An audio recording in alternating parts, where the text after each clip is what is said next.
S news को subscribe करें और बेल आइकन दबा दें ताकि आगे की वीडियोस की नोटिफिकेशन आपको आसानी से मिल जाए। नमस्कार, आप देख रहे हैं एस न्यूज। मैं हूं शिवेंद्र। आज हम समझेंगे बिहार की राजनीति के बारे में। पिछले एक महीने में अगर देखा जाए तो बिहार की राजनीति में भूचाल मचा हुआ है।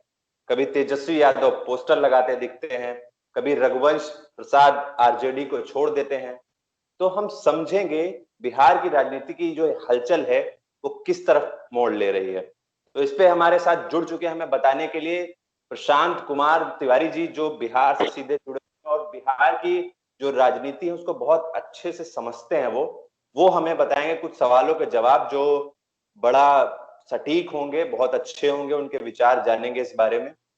धन्यवाद जी, तो आपसे मैं जानना चाहूंगा कि अभी परसों की ही बात है, बिहार की राजनीति में एक बहुत बड़ा दांव खेला गया है। आरजेडी के जो 5 एमएलसी हैं वो जेडीयू में शामिल हो गए। साथ ही रघुवंश प्रसाद, जो बहुत दिग्गज नेता माने जाते हैं, आरजेडी के बहुत पुराने नेता हैं, उन्होंने आरजेडी से इस्तीफा दे दिया अध्यक्ष पद से। तो क्या इसका महत्व समझा जाए, कितना नुकसान होने वाला है आरजेडी को इससे बिहार चुनाव? देखिए शिवेंद्र, सबसे पहले तो हम शुरुआत करेंगे इन लाइनों से कि बिहार में जब भी चुनाव होते हैं, विधानसभा चुनाव हो या फिर लोकसभा चुनाव हो, खासकर विधानसभा चुनाव की जब बारी आती है तो बिहार में नए नए तरह से एक्सपेरिमेंट देखने को मिलते हैं अलग अलग राजनीतिक पार्टियों की ओर से, चाहे वो आरजेडी के नेता हो या फिर जेडीयू के नेता हो या फिर बीजेपी के आला कमान हो। तरह तरह के एक्सपेरिमेंट जो है वो धरातल पर दिखते हैं। वही एक्सपेरिमेंट ये इस चुनाव में भी 2020 में भी देखने को मिला है। जैसा कि आपने कहा कि 5 जो एमएलसी हैं आरजेडी से और उन्होंने जेडीयू का दामन थाम लिया है। इसके पीछे उनका मानना है, पत्रकारों से बातचीत करते समय उन्होंने बताया कि नीतीश कुमार के विकास के चलते उनका जो विकास का मॉडल है उससे हम प्रभावित हुए और पार्टी में हम शामिल हो गए। लेकिन बड़े पॉलिटिकल पंडितों की माने या फिर बड़े पत्रकारों की माने तो उनका साफ तौर पे कहना है कि जो तेजस्वी यादव का नेतृत्व है उनसे कहीं ना कहीं वो लोग आहत थे और अपनी उपेक्षा महसूस कर रहे थे, क्योंकि वो लोग बताया जा रहा है कि वो लोग लालू खेमे के आदमी हैं। लालू खेमा यानी आप इस बात को समझ सकते हैं कि आरजेडी में जो भी बड़े फैसले होते हैं वो लालू प्रसाद यादव ही लेते हैं। आरजेडी का मतलब आप सीधे तौर पे कह सकते हैं कि लालू प्रसाद यादव जो भी बड़े फैसले होते हैं, ये अभी भी जो विधान परिषद के चुनाव होने हैं, जो 3 उम्मीदवारों को आगे किया गया है उसमें भी जो उम्मीदवार हैं वो लालू के इशारों पर ही नाम तय हुआ है। तो ऐसे में वो जो एमएलसी हैं जो अभी जेडीयू में आया है उनका सीधे तौर पे कहना है कि हमारी उपेक्षा हो रही थी, इसलिए हमने जेडीयू में आना ही बेहतर समझा।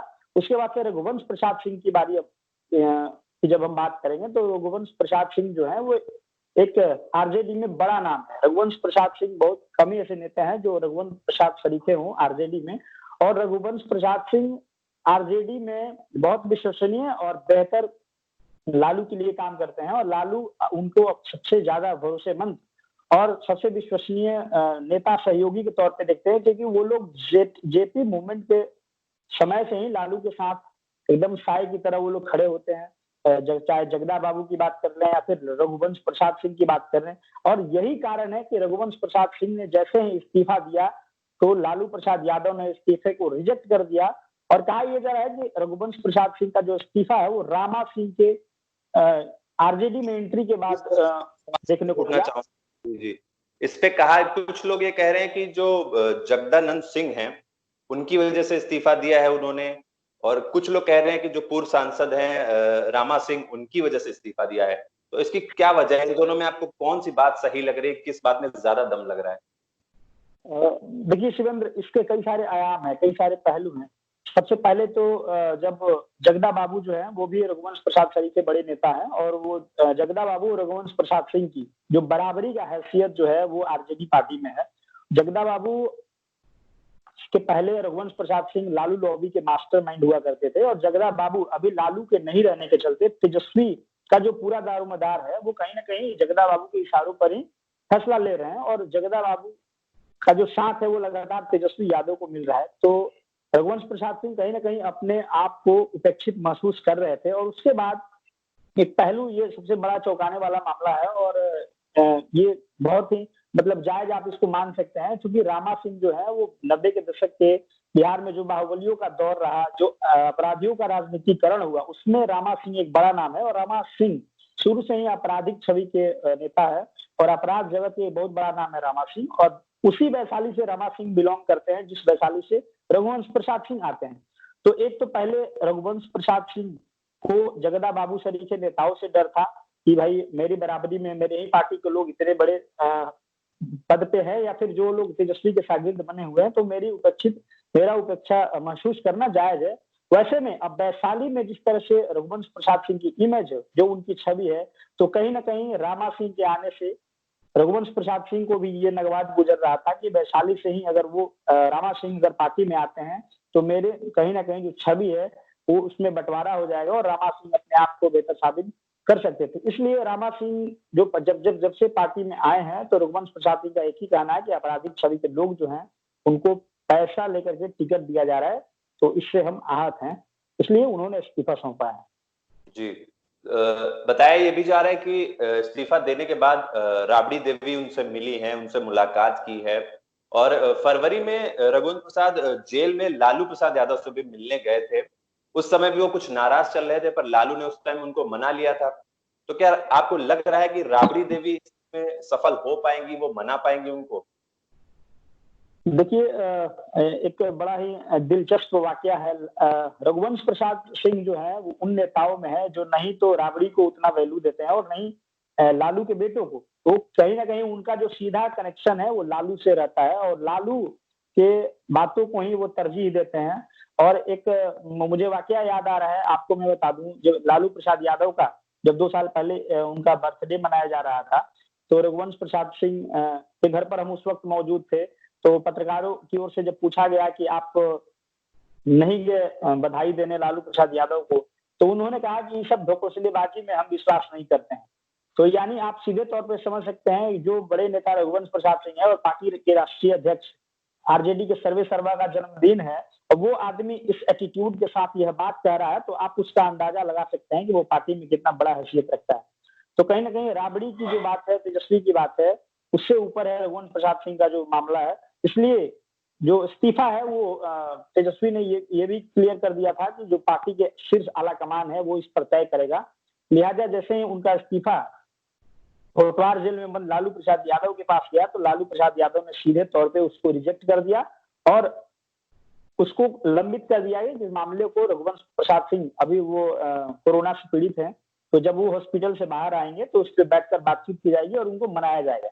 यानी कि आप पूर्ण रूप से कह सकते हैं कि पूरे आरजेडी के जो लोग हैं वो कहीं ना कहीं रघुवंश प्रसाद सिंह को खोना नहीं चाहते हैं। तो अब बात लालू यादव पर ही टिकी है कि लालू यादव और शीर्ष आलाकमान कैसे रघुवंश प्रसाद सिंह को मना रहा है। जी जी जी।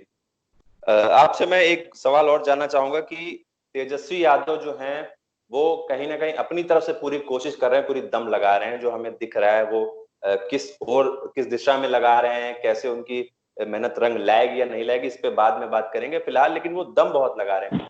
तो क्या आपको लग रहा है वो लालू जैसा इतिहास कायम कर पाएंगे बिहार में इस बार?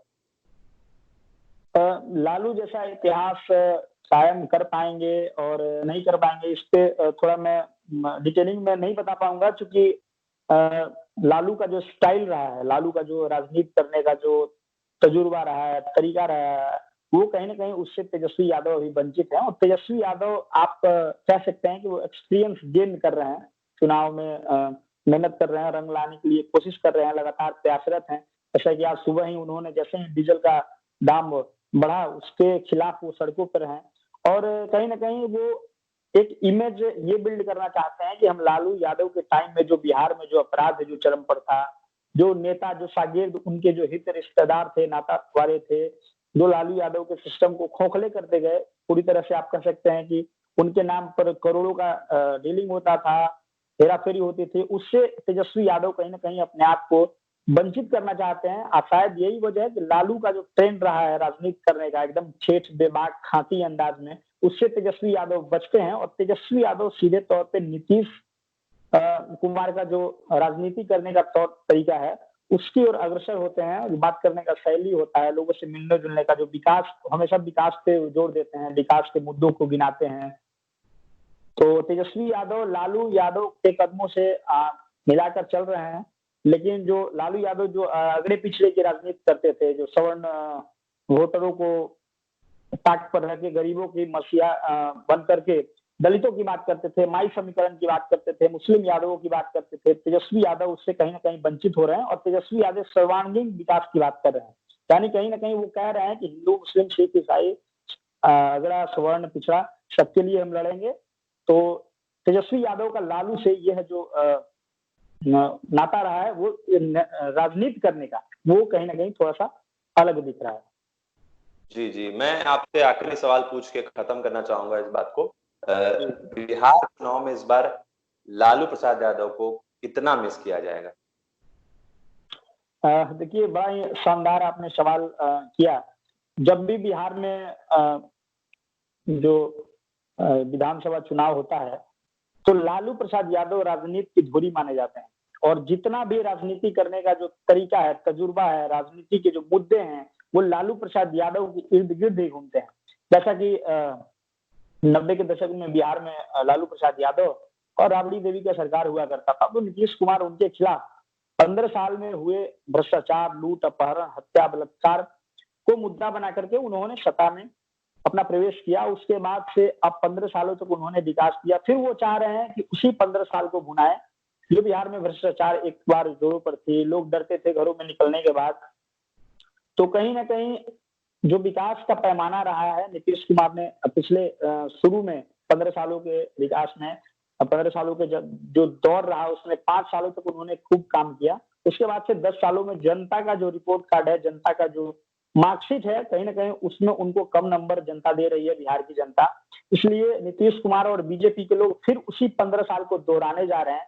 यानी कि 15 साल को दोहराने की बात मैं इसलिए कर रहा हूँ कि फिर उसी लालू और राबड़ी के शासन काल के को मुद्दा बना करके ये लोग चुनाव में आना चाह रहे हैं, मुद्दे जो है वो गिना रहे हैं। तो कहीं ना कहीं लालू यादव जो है वो बिहार की राजनीति की धुरी है और लालू यादव का चुनाव में, बिहार विधानसभा चुनाव में खास करके नहीं रहना उनको सारी राजनीतिक पार्टियां मिस करेंगी और खास करके आरजेडी के लोग तो बेचैन है उनके लिए कि काश वो बाहर होते। तो क्योंकि लालू यादव का जो स्टाइल है, जो चुनाव कवर करने का, जो चुनावी दौरे करने का, जो लोगों से बातचीत करने का, जैसा कि लालू प्रसाद यादव जब मंच पर जाते थे तो उनका एक अपना स्टाइल होता था। जब भीड़ कम होती थी, लोग कम आते थे, तो बहुत नेता आते ही मंच पर अपने भाषण देने लगते थे, लोग सुनते थे, कुछ लोग आते थे जाते थे। लेकिन लालू प्रसाद यादव का जो स्टाइल है, तुरंत सारा सेटअप लगा हुआ है माइक का, उसके बाद भी लालू प्रसाद यादव खुद मंच पे खड़े होके जो लाउड स्पीकर होता है उसको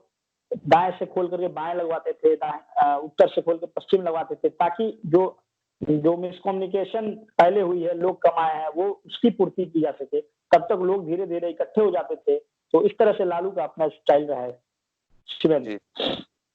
तो ये थे प्रशांत जी जो हमें बता रहे थे बिहार की राजनीति में इस बार कैसे विधानसभा चुनाव होंगे, लालू की गैर मौजूदगी में कितनी मिस करेगा बिहार और कैसे रघुवंश प्रसाद को मनाया जा रहा है, क्या होगा आगे, क्या होता है आने वाले दिनों में देखना होगा। तो प्रशांत जी बहुत बहुत धन्यवाद हमसे बात करने के लिए। बाकी खबरों के लिए जुड़े रहिए एस न्यूज के साथ और चैनल को सब्सक्राइब जरूर करें।